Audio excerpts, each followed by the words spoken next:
420 RPM from here to here. Okay.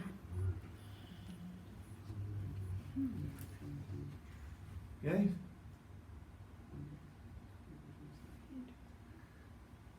So what's the stress in the shaft?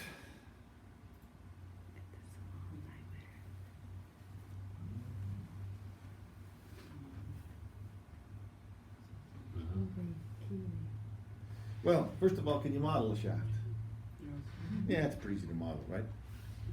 Okay. We're missing some dimensions, but yeah. No, it's pretty close, right? You don't really have a length all the way over here, but you can carry that one out, right? That's the only, I think that's the only length you don't have is this one here. But if you assume that's the center line and that's half of it, you just go that far out, right? That'll get you that one. That size you got, that size you got. That size is 2 inches. That size you got, that size there is 1.75. That size there you got, that size there you got. Okay, so let's see. This one here, again, you don't know exactly where this is, but you can assume that this dimension is halfway. So you assume it on the other side, right? And just make that shoulder the same size as that one. This guy here, I say is, I think I told you how big it was. Right. I told you that 2-inch sprocket, 2 inches wide. So that's going to be 2 inches there. Okay. So you're saying that the 1.875 can be rounded up to 2? No, Okay. the width this way is 2 inches. Oh, okay. Okay, okay. Because it has to fit a 2-inch sprocket Look wide. on that spot, right? So it's got to fit a 2-inch sprocket in there. Right. Yeah, and I think that's pretty close. If you think this is the middle and that's one edge, then assuming it's 2 inches wide also fits with it's equal on both sides. So you got 10 inches on the right and 5.25.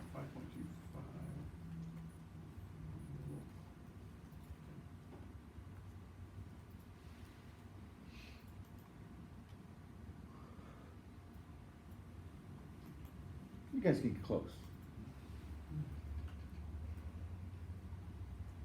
Okay, so, and it's, what do? You draw the line like this. You get the dimensions right, and then you just revolve the darn thing. Right? I mean, you could do it as a set of extrusions, I suppose, but I don't know which one's easier. I tend to revolve them. I tend to revolve things, but that's just me. You guys may like to extrude them all circles. So if you extrude circles, you got to extrude a bunch of circles, right? Oh, no, we're gonna Right, do because center line. yeah. See, Center line I is- always tend to do center lines just because it makes more sense for me. But you could potentially extrude 1, 2, 3, 4, 5, 6, 7 things. I think I'd draw the dimensions and revolve it myself. But that's you can all do that, right? Okay. So that's not bad. Okay, I gave you a radius for all the corners. A big radius. 30 thousandths. Yes. Do you ever give manufacturing that big a radius on those corners? All the designers I always know all gave you, we wanted 6 thou in there because that's the smallest radius you can get with a carbide insert. And then, of course, you get the maximum stress concentrations in there. So that way they don't have to think about doing anything for the corners of the bearings. Too late, I see min radius, just min. Just min radius. Well, isn't that 0? Yeah. Put steel in there, put minimum radius in it. Well, I guess what it means is that min radius means whatever I feel like, which means whatever insert is on my machine at the time I make it. Okay, so that was the minimum I felt like making. Okay, so how are you going to model it? You've modeled shafts before, right? Because this is not the first time in this class we've modeled shaft.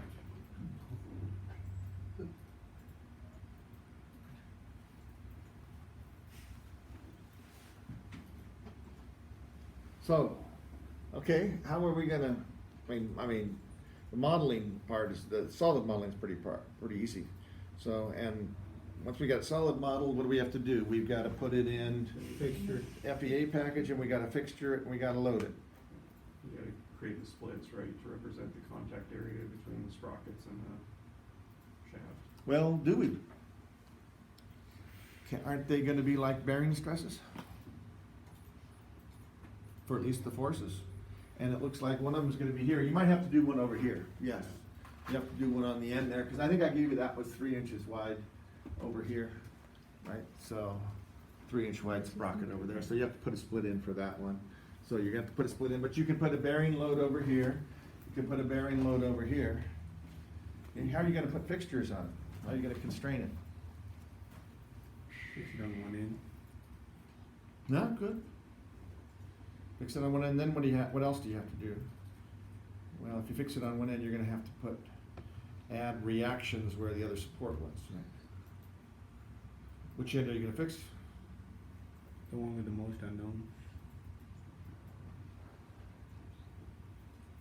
One with the most unknowns? That's a great way to do statics. Probably not a real great way to do FEA. So, this one, it's pretty obvious which end you wanna Fixing it. fix.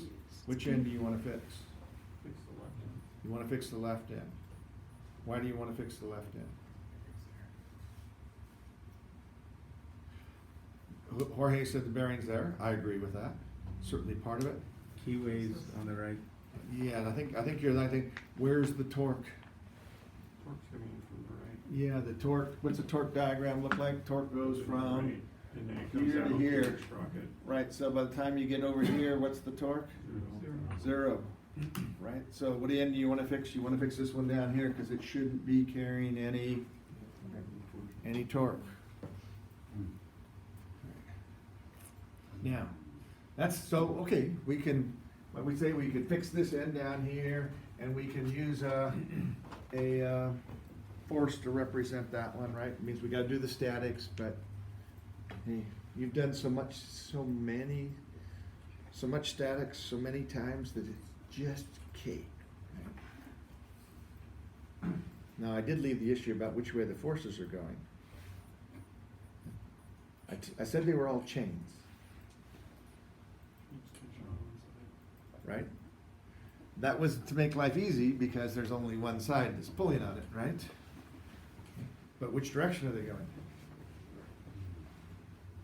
You pick. Well, it's whatever, well, which one are you gonna use?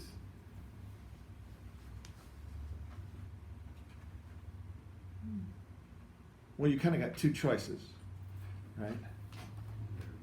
Right, the chains are, what you're gonna be looking for is, if you don't know which which way they're going, what are you gonna assume?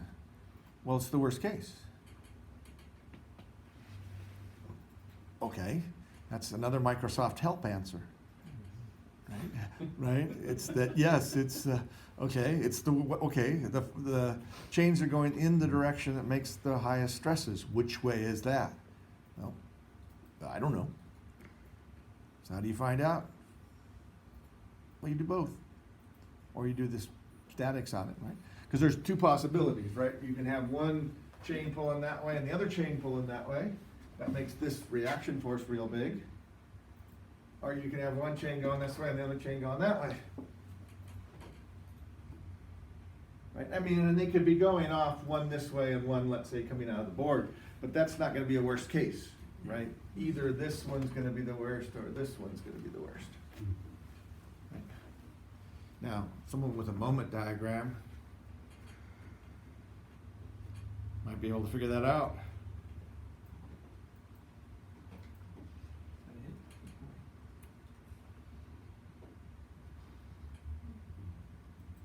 Might be. Okay. Not required. You can just do the statics and you're probably close, right? So it's not, I mean, it's pretty easy statics. You got what, 4 forces on the darn thing? There's no distributed loads. It's not all that challenging. It's, particularly not for this smart, highly intelligent, hard-working class. Not like those Renton students, oh, I mean, UWB students down there, right? So, can't get out of bed. I have an 8:45 class. You never show up. I have an 8:45 class. I'll tell a story that. I have an 8:45 class. 41 students in the class. At 8:45, how many of the students are there? 10. A little better, 16. 16 out of 41, so I got a third of them. Impressive. I didn't think you'd be up before 8 o'clock. Working the late nights. What do you mean? I'm up at 6. I leave the house at 6. Of course, you guys already work at 6, but Yeah. you know, I leave the house at 6. Some of us are working 6. Yes, it's the, well, okay, I know there are exceptions there. I wasn't gonna go there and talk about the exceptions. So, is this one look gonna be terribly difficult? Yeah, we can have an interesting discussion about what we do about the keyways.